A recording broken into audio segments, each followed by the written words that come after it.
Bismillahirrahmanirrahim. Assalamualaikum warahmatullahi wabarakatuh. Perkenalkan, nama saya Merlawida Putri, Prodi Pendidikan Fisika semester 3, kelompok 22, PLP 1, domisili SMAN 1 Praia Timur. Jadi di sini saya akan mempresentasikan laporan pengenalan lapangan persekolahan 1 atau PLP 1 Universitas Pendidikan Mandalika. Jadi yang pertama yang akan kita bahas yaitu mengenai visi dan misi sekolah di SMAN 1 Praia Timur. Visinya adalah berakhlak, berilmu, terampil, dan berbudaya. Sedangkan misinya yang pertama adalah menumbuhkan suasana agamais yang didasari semangat keimanan dan ketakwaan kepada Tuhan Yang Maha Esa, meningkatkan prestasi akademik lulusan, meningkatkan prestasi non-akademik, meningkatkan kemampuan berbahasa Inggris, menciptakan calon tenaga terampil yang profesional, dan yang terakhir adalah menumbuh kembangkan budaya daerah Sasak. Adapun struktur organisasi sekolah yang terdapat di SMAN 1 Praia Timur yang termasuk yang pertama adalah kepala sekolah, komite sekolah, koordinator TU, wakasek sarana atau prasarana, wakasek kesiswaan, wakasek kurikulum, wakasek humas, koordinator BK, dan yang terakhir adalah wali kelas dan guru mata pelajaran. Selanjutnya adalah pengamatan kultur sekolah yang terdiri dari yang pertama adalah kegiatan 5S, yaitu sapa, senyum, salam, sopan, dan santun.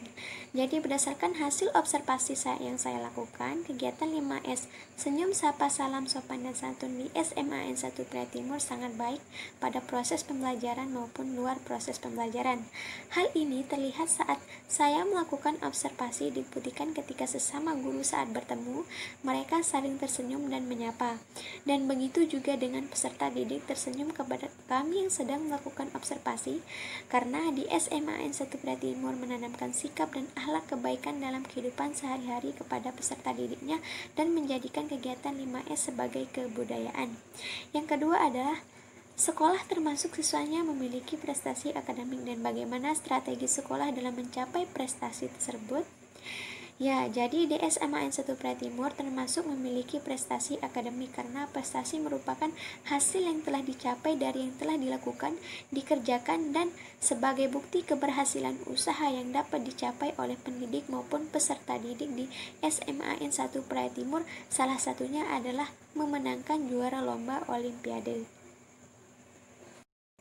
Jadi, strategi sekolah dalam mencapai prestasi tersebut adalah kepala sekolah di SMAN 1 Praia Timur yang merupakan salah satu unsur di bidang pendidikan yang harus berperan secara aktif dan menempatkan kedudukannya sebagai tenaga profesional. Kepala sekolah sebagai pemimpin tertinggi yang sangat berpengaruh dan menentukan kemajuan sekolah dalam mengupayakan peningkatan prestasi belajar siswa melalui strategi kepemimpinannya. Dengan prestasi yang telah dicapai tentunya harus ada peserta didik, siswa atau siswi yang berbakat dan mendapat nilai tinggi dalam bidang tersebut, serta melakukan pembinaan dan pelatihan yang khusus dan mengadakan kursus di luar jam sekolah. Selanjutnya adalah sekolah termasuk siswanya memiliki prestasi non-akademik dan bagaimana strategi sekolah dalam mencapai prestasi tersebut. Ya, termasuk di SMAN 1 Praia Timur memiliki banyak sekali prestasi non-akademik. Contohnya seperti juara paskibraka, juara karate tingkat nasional, pramuka, dan masih banyak lagi. Prestasi non-akademik sangat penting bagi peserta di SMAN 1 Praia Timur karena dapat dibutuhkan untuk kehidupan di masa yang akan datang. Jadi, strategi sekolah di SMAN 1 Praia Timur dalam mencapai prestasi non-akademik tersebut adalah harus bekerja sama dengan guru dan tetap mengontrol atau melatih siswanya yang mempunyai bakat atau skill yang terpendam dalam dirinya, sehingga kelak dapat menjadi perwakilan sekolah jika diadakan lomba baik di tingkat nasional maupun internasional. Selanjutnya adalah peraturan penggunaan seragam sekolah di SMAN 1 Praia Timur, diantaranya adalah yang pertama, hari Senin sampai Kamis, siswa atau siswi menggunakan seragam putih abu dan atribut lengkap seperti topi, dasi, sabuk atas nama SMAN 1 Praia Timur. Yang kedua adalah hari Rabu atau Kamis, siswa atau siswi menggunakan seragam pramuka. Yang ketiga, hari Jumat atau Sabtu, siswa atau siswi menggunakan seragam intab. Dan apabila terdapat siswa atau siswi yang melanggar aturan penggunaan seragam sekolah, maka akan dikenakan sanksi berupa teguran keras dari ibu atau bapak guru. Selanjutnya, pemanfaatan teknologi informasi untuk pembelajaran, administrasi, atau komunikasi. Jadi berdasarkan hasil observasi yang saya lakukan, pemanfaatan teknologi informasi untuk pembelajaran, administrasi, atau komunikasi di SMA N 1 Prai Timur sangat dimanfaatkan dengan baik. Karena itu merupakan teknologi yang dibutuhkan oleh peserta didik untuk mengolah informasi dengan menggunakan komputer elektronik dan perangkat lainnya untuk memproses, mengirimkan, dan memanggil kembali informasi kapanpun dan dimanapun. Dengan pandemi saat ini, selain belajar di sekolah, peserta didik juga dianjurkan oleh pendidik untuk belajar dan memberikan materi melalui online, baik materinya dari grup kelas ataupun di aplikasi pembelajaran lainnya. Selanjutnya, hubungan sekolah dengan orang tua siswa dan komite sekolah. Berdasarkan hasil observasi yang saya lakukan, hubungan sekolah dengan orang tua siswa dan komite sekolah di SMA N 1 Prai Timur sangat baik serta harmonis. Untuk itu, sekolah perlu untuk melibatkan orang tua dalam proses pendidikan. Ketika sekolah dan keluarga bekerja bersama, siswa memiliki kesempatan jauh lebih baik untuk tidak hanya sukses di sekolah tetapi juga sukses dalam kehidupan. Sekolah mengakui bahwa keluarga berperan penting dalam memberikan wawasan dan informasi tentang apa yang dibutuhkan anak. Pelanggaran-pelanggaran yang dilakukan oleh siswa dan solusi. Jadi berdasarkan hasil observasi yang saya lakukan, pelanggaran-pelanggaran yang dilakukan oleh peserta didik di SMA N 1 Prai Timur diantaranya adalah yang pertama, pelanggaran saat berpakaian. Di sini masih ada siswa yang tidak memasukkan baju dan tidak menggunakan sabuk. Yang kedua, datang ke sekolah tidak tepat waktu atau terlambat. Yang ketiga, terdapat siswa yang berkeliaran di lapangan pada saat jam pelajaran berlangsung. Dan yang terakhir adalah terdapat beberapa siswa yang tidak memakai masker. Jadi, solusi dari pelanggaran tersebut adalah guru harus ikut serta dalam mendidik siswa agar mau patuh pada peraturan sekolah agar bisa mengharumkan nama baik sekolah yang disandang pada siswa. Oleh karena itu, sekolah mampu melahirkan siswa teladan yang taat pada tata tertib dan menjadi siswa yang bisa dibanggakan oleh pihak sekolah.